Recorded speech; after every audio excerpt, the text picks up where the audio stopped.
Good morning, જય શ્રી કૃષ્ણ, જય દ્વારકાધીશ। કેમ છો બધાય? તો સવારના વાગી ગયા 8 અને આજે અમારે છાંટવાની છે તલમાં, જુવારમાં અને બાજરામાં દવા। તો વાવ્યા 13 તારીખે આપણે વાવી દીધા હતા તલ અને 2 પાણી કાઢી લીધા છે અને 16-17 તારીખે આપણે પાણી નીકળી ગયું હતું। કોરવાણ પલાળવામાં વાર લાગે અને લાઇટ આવક જાવક કરતી હતી એટલે એના માટે આપણે છે ને 16-17 તારીખે પી રહ્યું હતું માંડ અને આપણે 2 પાણી કાઢી અને મૂકી દીધા હતા અને હવે આપણે દવા આમાં છાંટવાની છે જીવાતની, કોઈ ઝીણી મોટી જીવાત હોય ને એના માટે। અને અરોડાની મેદી લીધું થોડું ઘણું, 1 પારી મેદાઈ ગયું, 2 બારિયા બાકી છે હજી આપણે।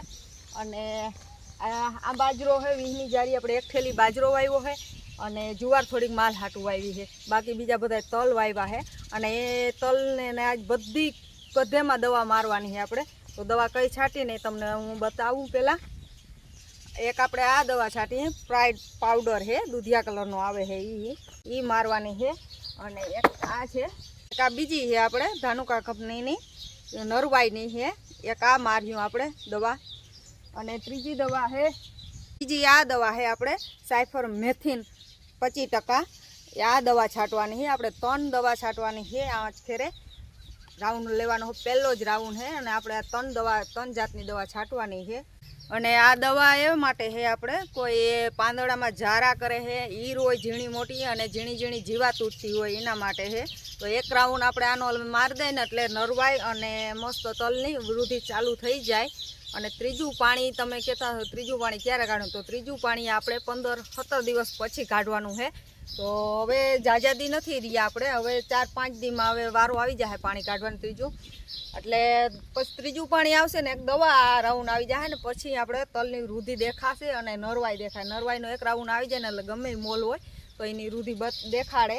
અને અત્યારે તો ઝીણા ઝીણા છે, દેખાતા નથી, પણ આ 1 રાઉન્ડ આવી જાય ને નેદાઈ જાય અને ત્રીજું પાણી આવી જાય પછી તલ કમ્પ્લેટ દેખાય। આપણે તલ છે ને બધાય 9 દાંડવે વાવે, કોઈ 5 દાંડવે વાવે, આપણે હિમર વાવ્યા બધાય તલ અને બીજે આપણે છે ને 1 કિલો ને 300 ગ્રામ ગયા છે। અને બીનું છે ને તો મંગલમ 66 નંબર બી વાવ્યું છે, હોટિયા થાય છે અને આપણે પહેલેથી જ વર્ષોથી આ બી વાવતા આવે છે બધાય। તો એ જ બી જૂનું જાણેતું એ જ બી વાવ્યું છે અમે વાર। અને નવું કોઈ બી આનો બહુ અનુભવ ના હોય, કેવું થતું હોય, કેટલું પાણી જોતા હોય ને, ઉનાળામાં તો ગમે એવું પાણી હોય ને તો એ પાણી ઘટે છેલ્લે જ્યારે ડેડિયું બંધાતી હોય ને ત્યારે જ પાણી ઘટે। એટલે આને થોડું પાણી હોય ને તો એ 5-6 પાણી થયા હોય ને તો એ થઈ જાય નામી 5-5 મણ 6-6 મણ। એટલે આપણે જૂનું જાણેતું જ બી વાવ્યું છે અને હોટિયા થાય છે બી। અને જે નવું બી આવે છે ને એને ડેડિયું મોટી થાય, કોઈ એમ કહેતા હોય કે સારું ઉતારો થાય, પણ સારો ઉતારો હોય ને એને હિસાબે એને પાણી જાજા જોતા હોય અને આપણે એન ટાણે છેલ્લે જ બધું ફૂલ ને લાગતું હોય ને ડેડિયું બંધાતી હોય ને ત્યારે જ પાણી થોડો ઘટાડો આવી જાય, કારણ કે લૂ પડતી હોય અને તાપમાન એટલું બધું તડકો હોય ને એટલે બી પાણી ઘટે જ છેલ્લે। એટલે આપણે એના માટે થઈને આપણે છે ને આ વાવ્યું હોય, 5-6 પાણી જળી જાય ને તો કાયદેસર આપણે હાવ માયરા ના જાય ને હારામાં હારું તલનો થઈ જાય, એટલે એ માટે વાવ્યા ને આપણે બધાય તલ વાવ્યા હે ને, થોડોક બાજરો છે ને થોડુંક જુવાર છે, બાકી બધે વાવ્યું। ને હવે જીરામાં થોડુંક ઉતારો તો એટલો બધો નતો પણ વૃદ્ધિ નથી થાય ને એને હિસાબે આપણે છે ને થોડુંક જીરું ઓછું થયું, એને હિસાબે આપણે બધા વાવવા પડ્યા છે તલ। અને આજ મરાઈએ આપણે દવાના રાઉન્ડ, તો બાજરામાં ને બધામાં દવાનો જીવાત હોય ને એને હિસાબે આપણે દવા મારી દઈ એટલે વૃદ્ધિ મંડે થવા તલમાં। અને ત્રીજું પાણી પછી 6-7 દિવસ પછી કાઢવાનું છે, એ તમને વિડીયોમાં બતાવીશું। અને અમારી જમીન છે જાડી એટલે પાણી અમારે જોઈ જો આવી રીતના છે ને નાકા ફાટે ને એવી રીતના જમીને ફાટી જાય છે અમારે, એટલે જમીન છે જાડી। અને બળ ભરી હતી 2 વર્ષ પહેલા, અવાર મોકવા છે ને તો વેત આવશે તો બળ ભર્યું, પણ લગભગ તો તલ બધે વાવી દીધા એટલે વરસાદ પ્રમાણે જોવાય જે રીતના વરસાદ વહેલો થાય તો રહી જાય, નકર અમારો વિચાર છે થોડોક બળ ભરવાનો, કારણ કે જમીન બહુ જાડી છે અને કાળી માટી છે એટલે થોડીક છૂટી પડી જાય બળ નાખી તો। પણ હવે વરસાદ ઉપર આધાર, પેલો થાય તો નહીં ભરાય, મોડો થાય તો ભરાઈ જાય। નવાર બધા કહે છે થોડોક વરસાદનું ઓછા થાય એ રીતના, પણ હવે જોવાય શું થાય છેલ્લે। ને આ બધાય આપણે તલ વાવ્યા, માં થોડુંક જીરું કાઢ્યું ને ત્યાં થોડાક ક્યારા નથી થયા, ત્યાં થોડુંક મૂકી દીધું છે જીરું કાઢ્યું ને ત્યાં આ દિવસે બધું વાવી દીધા હે, જેટલું કે એટલું છેલ્લે લગભગ એને કારણે ઘટકીએ એવું લાગે છે। બાકી અત્યારે તો વાંધો નથી, અડધો ડેમે ભર્યો છે અને અમારે પાણી બધેને વાવેતર છે એટલે થોડુંક ઘટીએ, એકાદા બેને હોય ને તો વાંધો ના આવે, પણ વાવેતર તમને ત્રણ ભાઈઓને હે ને વાઈ બધીને હૈયારી છે અને દરા બધેના ભેગા વાઈમાં નાખી અને હાલે છે, 4-5 દરા ભેગા હાલે, એટલે એક મોટર તો કાયદેસર આયલી જ રહી છે અમારે, એટલે આપણે એક દરો વાહે અને એક દરો અહીં ઝૂંપડ્યા પાસે છે, બે આ 550 છે ને આ 550 વાહ છે, એટલે એમાં મોટર ચેન્જ કરવો પડશે, નળો હોય ને એ બદલાવવો પડશે, ઓલો ટૂંકો હઈ કાઢીને લાંબો નાખી દે હું પછી અને પંપ બદલાવી નાખ્યું એટલે પાછું થઈ જાય કાયદેસર પાછી, એટલે હાયલું રહે, વાંધો ના આવે.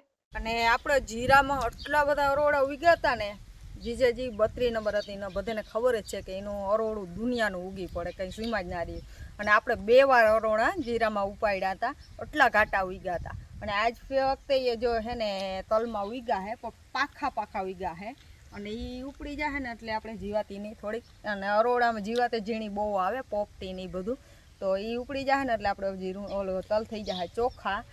અને એ તલ આ અરોડા હે ને આજ ખરે, અને હા આજ ખરે આપણે હે ને જીરાનો ઓછું એ કારણે થયું હે કે જીરું આપણું બહુ લેટ થઈ ગયું હતું, મોડું થઈ ગયું, 15-18 દિવસ મોડું થઈ ગયું હતું, એની હિસાબે આપણું જીરાનો કાપ આવ્યો હે, અને વહેલું વવાઈ જાય ને એ જીરું સારામાં સારું ઉતરે છે, ને અમારે 15-18 દિવસ મોડું થઈ ગયું હતું, કારણ કે આ બી છે ને એ મોડું ઉપડે, આનાથી બધી જીવીસને એ માંડી છે ને એનાથી મોડું ઉપડે, એટલે લેટ થઈ ગયું, એટલે અમારે જીરું અવાર ઓછું થયું છે, એ કારણ હે મેન. અને અવાર આપણે 2 વર્ષ થઈ ગયા હે, અવાર કદાચ આપણે બી બદલાવ્યું ને તો બદલાવ્યું. આપણે આ તલ હે મસ્ત ઉગી ગયા હે બધા એક હરખા, અને અરોડા આવી રીતના કોક છે, હજી ત્રીજું પાણી આવશે ને આ દવાનો રાઉન્ડ આવશે, નેદાઈ જાય એટલે મસ્ત દેખાશે, હજી તો ઝીણા હે. અને બાજરો બહુ મસ્ત ઉગી ગયો છે, જો હર હેઠા સુધી આયરું દેખાય છે, એ તો અસલ ઉગી ગયો છે બાજરો. કબૂતરાને થોડાક દી ધ્યાન રાખ્યું એટલે કબૂતરાએ ખોદવા ના દીધા, એટલે કંઈ પાખું થયો નથી. અને આ છે આપણી જુવાર ભેહું માટે, 2 ટૂંકા હમણાં ક્યારા હે ને 3 લાંબા હે, જુવારે મસ્ત ઉગી ગઈ છે. અને મારો વિડીયો ગમે તો લાઈક, શેર અને સબસ્ક્રાઈબ કરવાનું ભૂલતા નહીં, અને જેમ બને એમ શેર કરજો મારો વિડીયો, અને લાઈક કરતા રહેજો, તો આવા મસ્ત વિડીયોને ઉતારવાની મજા આવે. અને લાઈક વધુ હોય તો લાઈક અને સબસ્ક્રાઈબ કરવાનું ભૂલજો.